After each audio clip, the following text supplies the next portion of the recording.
गुरु ब्रह्मा गुरु विष्णु गुरुदेवो महेश्वरा गुरु साक्षात् परब्रह्म तस्मै श्री गुरुवे नमः। श्री सत्यनारायण स्वामी की जय। नमस्कार दोस्तों, आज की इस वीडियो में हम सुनेंगे श्री सत्यनारायण स्वामी की व्रत कथा। इस व्रत की कथा को प्रत्येक मनुष्य को सुनना चाहिए तथा किसी अन्य को भी सुनाना चाहिए। यह कथा मनुष्य का कल्याण करने वाली है। भूलोक में अर्थात मृत्यु लोक में इस कथा के श्रवण मात्र से ही मनुष्य की सभी विपदाएं दूर हो जाती हैं और मनोरथ पूर्ण होते हैं। भगवान श्री सत्यनारायण स्वामी की कृपा से आप सभी को संपूर्ण सुख की प्राप्ति हो, धन धान्य और संपत्ति की प्राप्ति हो, मनोरथ पूर्ण हो, आपकी सभी परेशानियां विपत्तियां दूर हों। भगवान श्री सत्यनारायण स्वामी की इस कथा में कुल 5 खंड हैं। एक खंड की समाप्ति पे हमें भगवान श्री सत्यनारायण स्वामी के नाम का जयकारा लगाना है और उसके बाद हम फिर दूसरा खंड आरंभ करेंगे। मैं प्रार्थना करती हूँ कि सत्यनारायण स्वामी आप पर और आपके संपूर्ण परिवार पर अपनी कृपा दृष्टि बनाए रखें, सभी पीड़ा और दुखों का निवारण करें। बोलो श्री सत्यनारायण स्वामी की जय। स्वामी नारायण की जय। प्राचीन काल की बात है, नैमिषारण्य तीर्थ में सौनिकादि 88,000 ऋषियों ने श्री सूत जी से पूछा, हे प्रभु, इस कली काल में वेद विद्या रहित मनुष्यों को प्रभु की भक्ति भला किस प्रकार से मिल सकती है? मनुष्यों का उद्धार कैसे होगा? हे मुनि, ऐसा कोई श्रेष्ठ व्रत या तप बतलाइए जिससे अल्प काल में ही मनुष्य को पुण्य की प्राप्ति हो और जो भी मनो इच्छा है वह भी पूर्ण हो जाए। इस प्रकार की कथा सुनने की हम अभिलाषा रखते हैं। तब सभी शास्त्रों के ज्ञाता सूत जी बोले, हे वैष्णवों में पूज्य, आज आपने सभी प्राणियों के हित की बात पूछी है। संपूर्ण मनोरथों और कल्याणार्थ हेतु मैं तुम्हें ऐसे व्रत और तप को आज बतलाऊंगा जिसे नारद जी ने लक्ष्मी नारायण जी से कभी पूछा था और इसमें लक्ष्मी नारायण जी ने मुनि श्रेष्ठ नारद जी से इस व्रत के बारे में बतलाया था। आप सभी इसे ध्यानपूर्वक सुनिए। एक समय की बात है, योगी राज नारद मुनि जी दूसरों के हित की इच्छा रखते हुए अनेक लोकों में भ्रमण करते हुए मृत्यु लोक में जा पहुँचे। यहाँ उन्होंने अनेक प्रकार की पीड़ाओं को देखा। अलग अलग योनियों में जन्म लिए हुए प्रायः सभी मनुष्य अपने ही कर्मों द्वारा प्राप्त अनेक प्रकार के दुखों को भोग रहे थे।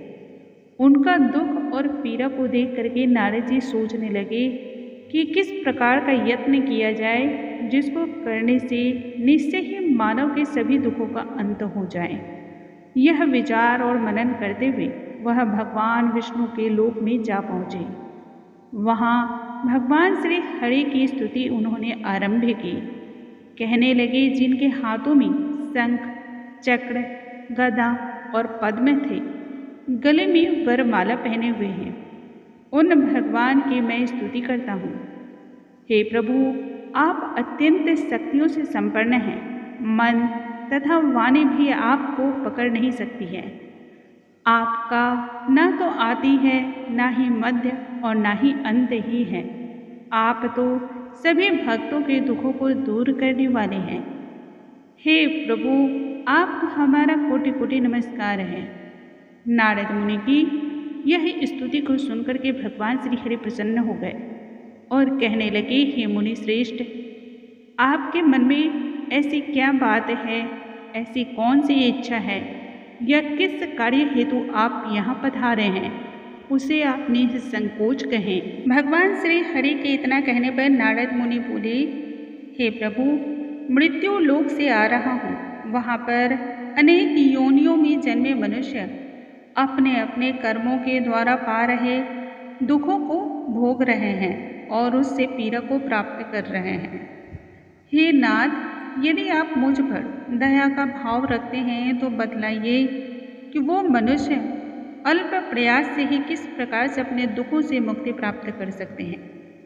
तब श्री हरि बोले, नारद, मनुष्यों की भलाई और कल्याणार्थ तुमने बहुत ही अच्छी बात पूछी है। मैं ऐसा एक व्रत बतलाता हूँ जिसको करने मात्र से ही मनुष्य मोह से छूट जाता है। स्वर्गलोक और मृत्यु लोक दोनों में यह दुर्लभ और उत्तम व्रत है जो भी सभी पुण्यों को देने वाला है। लेकिन तुम्हारे प्रेम के वशीभूत होकर के आज मैं तुमसे कह रहा हूँ, श्री सत्यनारायण भगवान का यह व्रत अच्छे प्रकार से पूर्ण श्रद्धा भक्ति भाव के अनुसार यदि मनुष्य करे तो तुरंत ही सुखों को भोग करके और मृत्यु के बाद मोक्ष को प्राप्त करता है। यह सुनते ही नारद बोले, हे प्रभु, इस व्रत का क्या फल है एवं व्रत का क्या विधान है? प्रथम बार इस व्रत को किसने किया था? इस व्रत को किस दिन करना चाहिए? यह सभी कुछ आप विस्तार से बताएं। नारद मुनि की बातों को सुनकर के श्रीहरि बोले, दुख, शोक, पीड़ा को दूर करने वाला यह सभी स्थानों पर विजय दिलाता है। मानव को भक्ति और श्रद्धा के अनुसार संध्या काल को श्री सत्यनारायण की पूजा धर्म परायण होकर के करनी चाहिए। बंधु और बांधवों के साथ इस पूजा का आयोजन करना चाहिए। भक्ति भाव से नैवेद्य, केले का भोग, घी, दूध और गेहूं के आटे का सवैया लें। गेहूं के स्थान पर साठी का आटा, शक्कर तथा गुड़ लेकर भी सभी भक्षण योग्य पदार्थों को मिला करके भगवान को नैवेद्य लगाएं। ब्राह्मणों सहित बंधु बांधवों को भोजन कराएं। उसके बाद स्वयं भोजन ग्रहण करें। भजन कीर्तन के साथ ही भगवान की भक्ति में अपने आप को लीन करें। जो मनुष्य इस तरह से श्री सत्यनारायण भगवान का यह व्रत करेगा, निश्चय ही उस मनुष्य की सभी इच्छाएं पूर्ण होंगी। कलिकाल में अर्थात मृत्यु लोक में मोक्ष का यह सबसे सीधा और सरल उपाय बताया गया है। इति श्री सत्यनारायण व्रत कथा प्रथम अध्याय संपूर्ण। बोलो श्री सत्यनारायण भगवान की जय।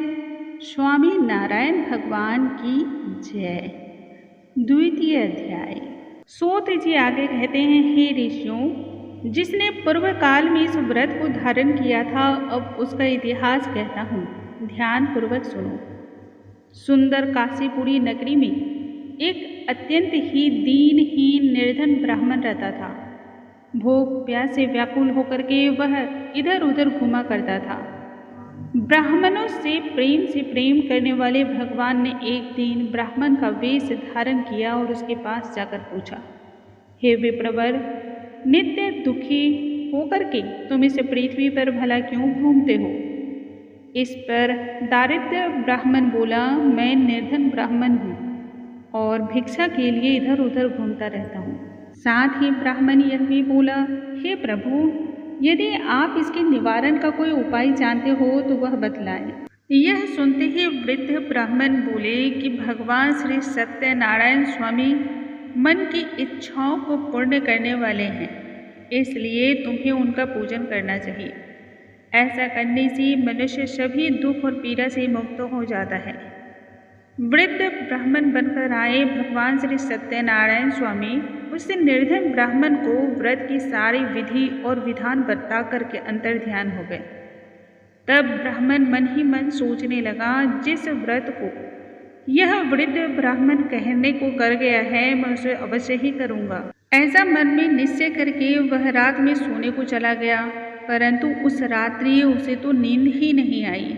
सुबह सवेरे उठ करके सत्यनारायण भगवान के व्रत का निश्चय करके वह भिक्षाटन के लिए निकल पड़ा। उस दिन निर्धन ब्राह्मण को भिक्षा में अन्य दिनों से काफ़ी अधिक धन की प्राप्ति हुई। जिससे उसने बंधु बांधवों के साथ मिल करके श्री सत्यनारायण का व्रत पूर्ण विधि विधान के अनुसार संपन्न किया। भगवान ने व्रत की संपन्नता को देखते हुए उस निर्धन ब्राह्मण के सभी दुखों को दूर कर दिया और उसे सभी प्रकार की संपत्ति से युक्त कर दिया। उसी समय से यह ब्राह्मण हर माह श्री सत्यनारायण स्वामी के व्रत को करने लगा।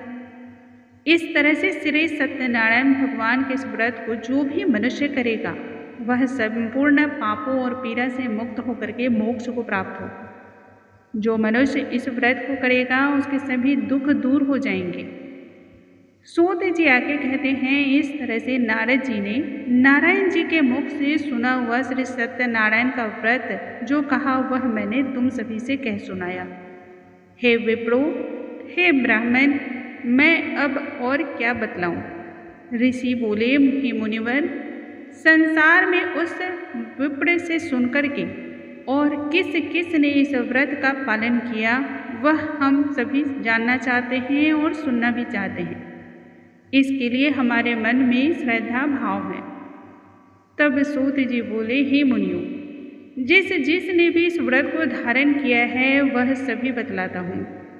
एक समय वही विप्र धन और ऐश्वर्य के अनुसार अपने बंधु बांधवों के साथ इस व्रत को करने को उद्यत हुआ। जब वह पूजा की तैयारी कर रहा था, ठीक उसी समय एक लकहारा उसके दरवाजे पर आ खड़ा हुआ।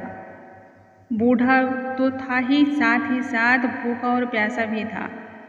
प्यास से दुखी हुआ लकहारा उस ब्राह्मण को जब इस व्रत को करते हुए देखा तब पूछने लगा, हे विप्रवर, आप यह क्या कर रहे हैं तथा किनकी पूजा कर रहे हैं और इस पूजा को करने से कौन से फल की प्राप्ति होगी, कृपया मुझे भी बतलाएं।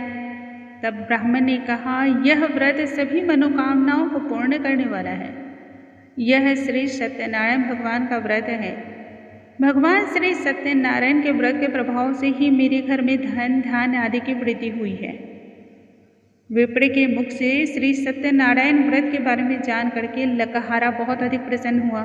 पूजा की समाप्ति के पश्चात चरणामृत और प्रसाद खाने के बाद वह अपने घर गया। लकहारे ने अपने मन ही मन में संकल्प कर लिया कि आज लकड़ी बेचने के बाद जो धन मिलेगा उसी से श्री सत्यनारायण भगवान का उत्तम व्रत मैं करूँगा। मन में इस विचार को लेकर के वह वृद्ध व्यक्ति सिर पर लकड़ियों की गठरी को लेकर के नगरी में बेचने गया और यह गठरी उसे अन्य दिनों से अधिक दुगनी चौगुने दाम पर बिक गई। बूढ़े के पास पैसा खूब आ गया। उस दिन वह बहुत अधिक प्रसन्न हुआ। इस पैसे से उसने केले, शक्कर, घी, दूध, दही और गेहूं का आटा खरीदा तथा सत्यनारायण भगवान के व्रत की अन्य सभी सामग्रियों को लेकर के अपने घर पहुंचा। वहां उसने अपने बंधु और बांधवों को बुलाया। विधि विधान और श्रद्धा पूर्ण तरीके से उसने भगवान श्री सत्यनारायण का पूजन किया और व्रत किया। इस व्रत के प्रभाव से बूढ़ा लकहारा धन, पुत्र, सुख, संपदा से युक्त होकर के संसार के समस्त सुख को भोग करके अंत में वैकुंठ धाम को प्राप्त हुआ। इति श्री सत्यनारायण व्रत कथा द्वितीय अध्याय संपूर्ण। बोलो श्री सत्यनारायण स्वामी की जय। स्वामी नारायण की जय। तीसरा अध्याय।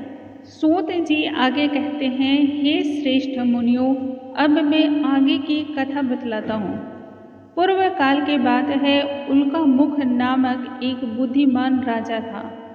बड़ा ही सत्यवक्ता और जितेंद्रिय था। प्रतिदिन वह देवालय में जाता, निर्धन लोगों को धन इत्यादि देकर के उनके सभी कष्टों को दूर करता, अन्य प्रकार के धार्मिक कार्यों को करता था। उसकी स्त्री कमल के मुख के समान वाली तथा सती साध्वी थी। भद्रशिला नदी के तट पर उन दोनों ने श्री सत्यनारायण भगवान का व्रत और पूजन किया। जब वह व्रत को कर रहे थे तभी उस समय वहाँ पर एक वैश्य आया। उनके पास व्यापार करने के लिए बहुत सारा धन था। राजा को जब व्रत करते हुए देखा तब विनयपूर्वक पूछने लगा, हे राजन, भक्ति भाव से विभोर होकर के आप यह क्या कर रहे हैं? और किनकी पूजा कर रहे हैं, मैं सुनने की आपसे अभिलाषा रखता हूँ। इस पर राजा ने उस वैश्य रूपी साधु से कहा, बंधु बांधवों के साथ पुत्र की प्राप्ति के लिए मैं श्री सत्यनारायण भगवान का व्रत और पूजन कर रहा हूँ। राजा के मुख से इस प्रकार के वचन को सुन करके साधु बोला, हे राजन, मुझे भी इस व्रत का संपूर्ण विधि और विधान बतलाइए। आपके कथन अनुसार मैं भी इस व्रत का पालन करूँगा। मुझे भी कोई संतान नहीं है, शायद इस व्रत के प्रभाव से मुझे भी संतान की प्राप्ति हो जाए। तब राजा ने व्रत का सारा विधान उस व्यापारी से कह सुनाया। व्यापारी संपूर्ण विधि विधान को अनुसार सुन करके अपने घर को चला गया। साधु वैश्य ने अपनी पत्नी को संतान प्राप्त करने वाले इस महान व्रत के बारे में बताया और कहा, जब मेरी संतान होगी तब मैं भी इस व्रत का पालन करूंगा। वैश्य रूपी साधु ने यह वचन अपनी पत्नी लीलावती से कहा। एक दिन की बात है, लीलावती पति के साथ आनंदित होकर के सांसारिक धर्म में प्रवीण होकर के श्री सत्यनारायण भगवान की कृपा से गर्भवती हुई। 9वें महीने में लीलावती के गर्भ से एक सुंदर कन्या ने जन्म लिया। तब लीलावती ने अपने पति को याद दिलाया कि आपने श्री सत्यनारायण व्रत को करने का प्रण लिया था। इस पर उसके पति ने फिर जवाब दिया कि कन्या थोड़ी सी जब बड़ी हो जाएगी तब वह इस व्रत का पालन करेगा। कन्या दिनों दिन बड़ी होने लगी, मानो शुक्ल पक्ष की चंद्रमा है। माता पिता ने अपनी कन्या का नाम कलावती रखा। कन्या अपनी नाम की भांति ही सभी कलाओं में निपुण थी।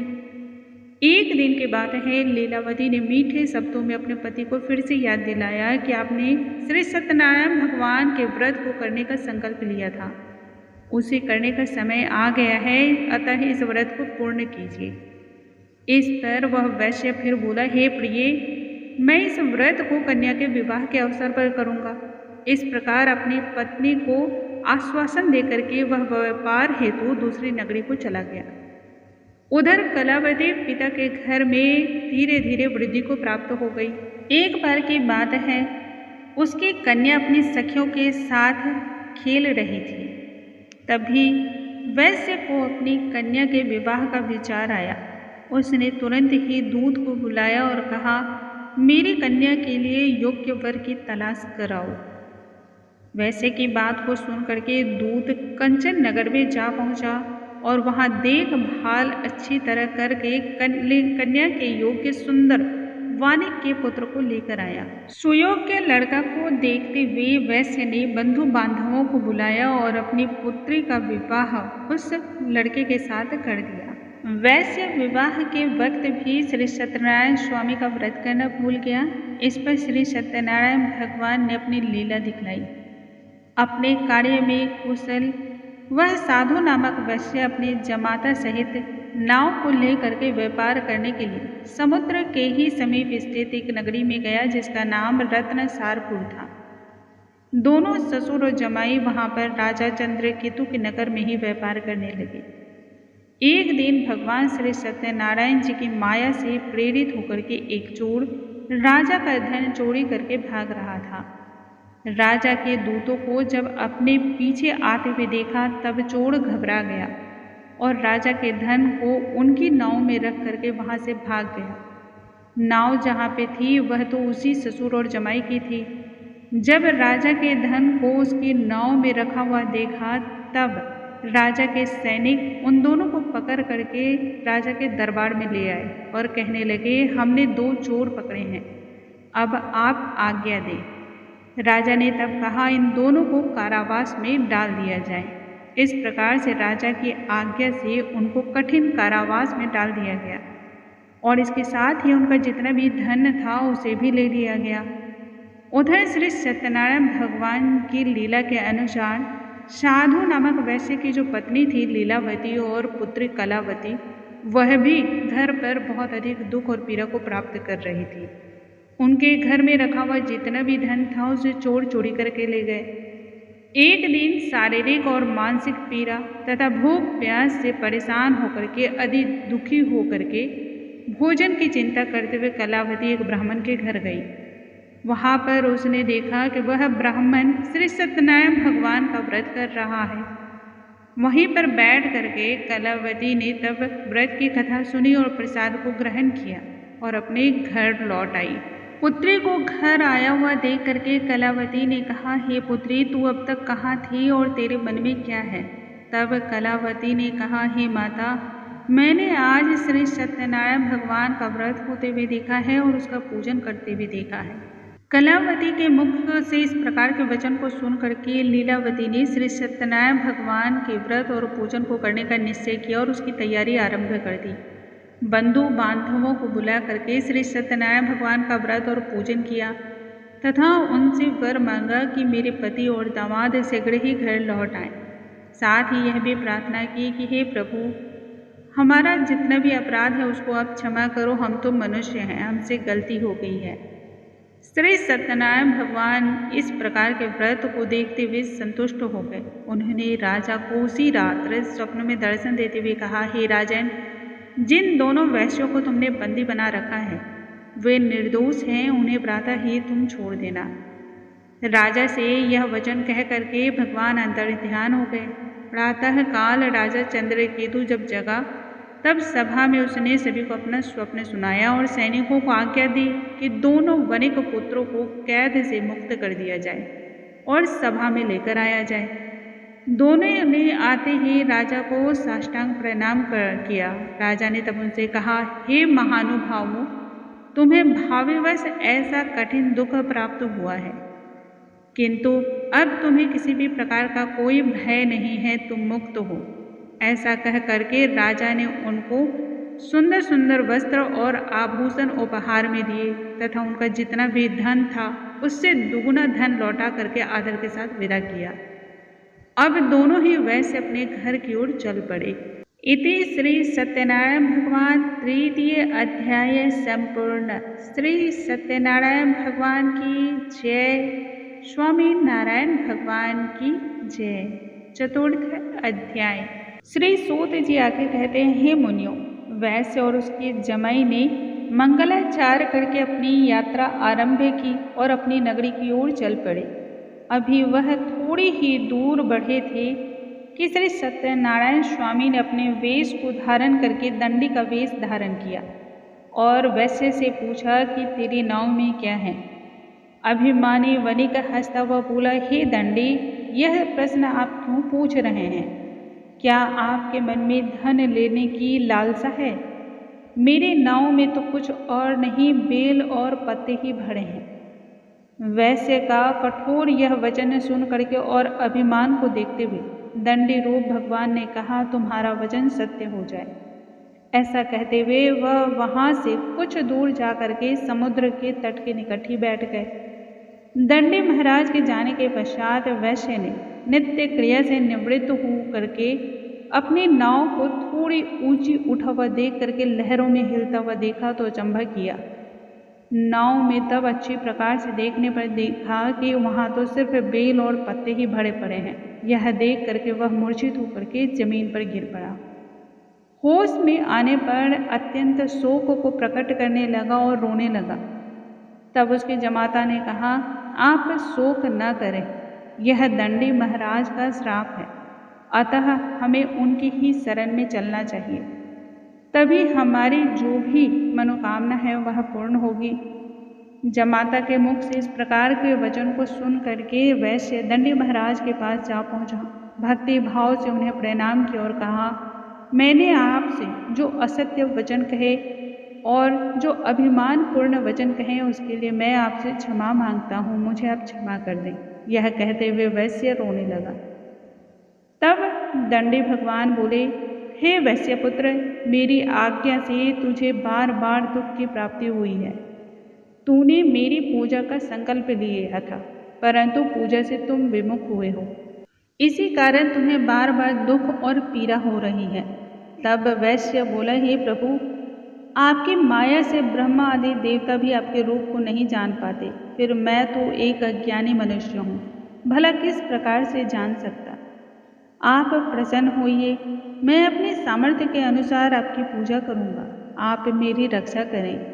पहले की भांति ही मेरी नौका को धन इत्यादि से भर दें।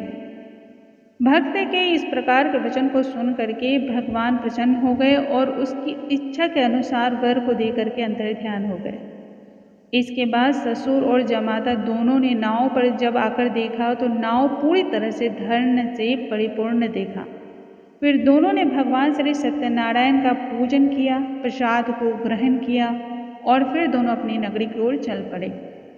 जब वह अपने निकट पहुंचे तब उसने एक दूत को अपने घर भेजा। वैश्य के घर जाकर के दूत ने वैश्य की पत्नी को नमस्कार किया और सभी समाचार कह सुनाया। लीलावती और उसकी कन्या कलावती उस समय भगवान श्री सत्यनारायण भगवान का पूजन कर रही थी। दूत के मुख से यह वचन सुनते ही वैश्य की पत्नी बड़े ही हर्ष के साथ स्वामी सत्यनारायण का पूजन को व्रत को पूर्ण करते हुए पुत्री से कहा, मैं अपने पति के दर्शन हेतु जा रही हूँ, तुम भी जल्द ही पूजन और प्रसाद को ग्रहण करके आ जाना। परंतु कलावती पूजन एवं प्रसाद को छोड़ करके अपने पति के दीर्घ अभिलाषा हेतु चली गई। प्रसाद के अवज्ञा के कारण भगवान श्री सत्यनारायण स्वामी रुष्ट हो गए और नाव सहित उसके पति को पानी में डुबो दिया। कलावती अपने पति को वहां ना पाकर रोती हुई जमीन पर बिलख बिलख कर रोने लगी। नौका को डूबा हुआ देख करके और कन्या को रोता हुआ देख करके साधु दुखी होकर के बोले, हे प्रभु, मुझसे या मेरे परिवार से जो भूल हुई है उसे अब क्षमा कर दें। साधु के दीन वचन को सुन करके श्री सत्यनारायण स्वामी प्रसन्न हो गए और आकाशवाणी करते हुए कहे, हे साधु, तेरी कन्या मेरे प्रसाद को छोड़ करके आई है, प्रसाद का अनादर करके आई है, इसलिए उसका पति अदृश्य हो गया है। यदि वह घर जाकर के प्रसाद को पाती है तभी इसे पति की प्राप्ति होगी। आकाशवाणी को तब सुन करके कलावती घर आती है और वहाँ पहुँच करके प्रसाद को ग्रहण करती है। फिर आकर अपने पति के दर्शन को करती है।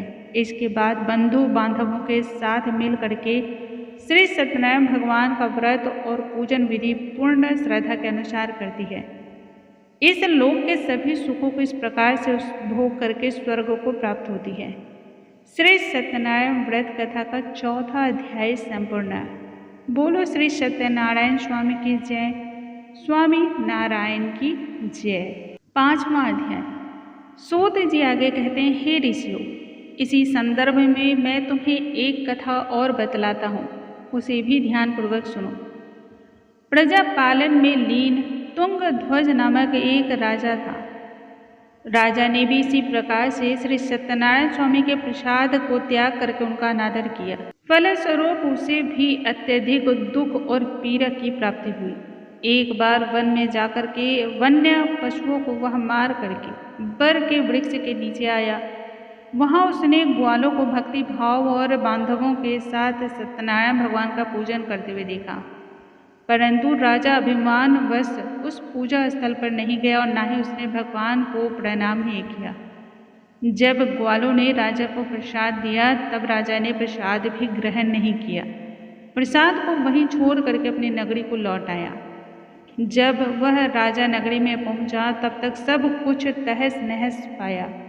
वह शीघ्र ही समझ गया कि यह सब भगवान की माया है। वह तुरंत उन ग्वालों के पास गया, विधि पूर्वक पूर्ण श्रद्धा भक्ति भाव से पूजन आराधना करके उस प्रसाद को ग्रहण किया तो श्री सत्यनारायण भगवान की कृपा से सब कुछ पूर्ववत हो गया। दीर्घ काल तक सभी प्रकार के सुखों को भोगने के बाद मृत्यु को प्राप्त हुआ। मृत्यु के उपरांत उसे स्वर्ग लोक की प्राप्ति हुई। जो भी मनुष्य परम दुर्लभ इस व्रत को करता है, इस अनुष्ठान को करता है, भगवान श्री सत्यनारायण की कृपा से उसे सभी प्रकार के धन धान्य सुख समृद्धि की प्राप्ति होती है। निर्धन मनुष्य को धन की प्राप्ति होती है, संतानहीन व्यक्ति को संतान की प्राप्ति होती है, जीवन भय मुक्त हो जाता है और मृत्यु के बाद अंत में वैकुंठ धाम को मनुष्य प्राप्त होता है। यह कहते हुए सूत जी कहते हैं, जिन्होंने पूर्ववत इस व्रत को किया है, अब उसके दूसरे जन्म की कथा भी कहता हूँ। वृद्ध सतानंद ब्राह्मण ने सुदामा का जन्म लेकर के मोक्ष को प्राप्त किया। लकहारे ने अगले जन्म में निषाद बन करके मोक्ष को पाया। उल्का मुख नाम का राजा दशरथ होकर के बैकुंठ धाम को गए। साधु नामक वैश्य ने मोर ध्वज बन करके अपने पुत्र को आरे से चीर करके मोक्ष को प्राप्त किया।